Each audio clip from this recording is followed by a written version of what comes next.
Welcome to the report from Tiger Mountain, ladies and gentlemen. We're going to talk about the 43% reduction that the Labor government claims they have a mandate to do. That's going to be the topic of tonight's report from Tiger Mountain. Stick around and listen.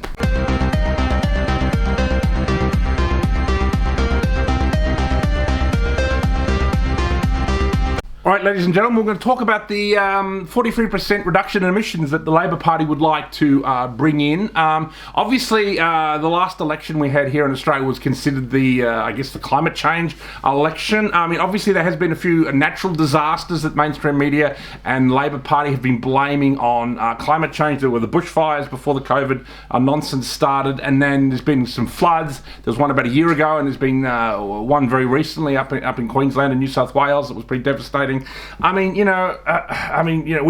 need to get into the topic of cloud seeding? I believe that these natural disasters, particularly flooding, can easily be created by just basically cloud seeding and creating an excessive rain, which is going to flood certain regions, which they go, oh, it's climate change, whatever. But they feel they have some kind of mandate to push forward this kind of radical agenda. Now, 43% reduction by 2030. What does that mean? Well, it probably means something like a 40% reduction in our economy.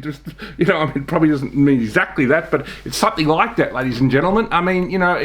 Again, to me, the climate change agenda, it's about it's punitive in the sense that it's trying to punish the economic prosperity of the first world, and basically to let countries like China and India do whatever the hell they like, mainly China, and they'll produce all the goods in the world, and their economy will continue to boom while we impoverish ourselves. It makes absolutely no sense.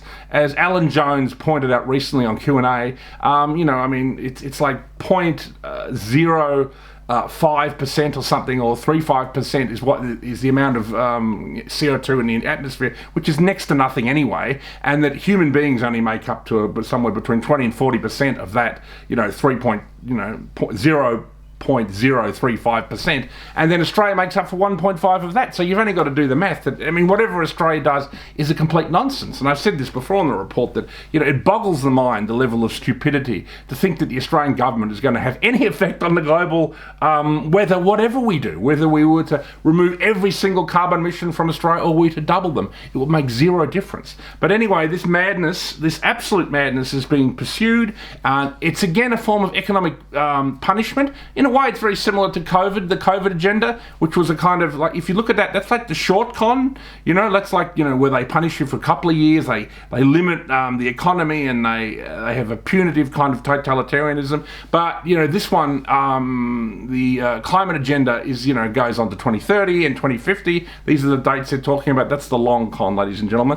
So it's all about control. It's about making a lot of money from renewables that don't work, while secretly still having to run, gas and coal-fired power stations. Otherwise, we're all going to be living in caves like the Aborigines did 10,000 years ago, ladies and gentlemen. So it's all ridiculous. And you've got Albo flying around the world. Apparently, I saw this little factoid online. He's had 63 flights in 90 days. Well, that's how you combat global warming, ladies and gentlemen.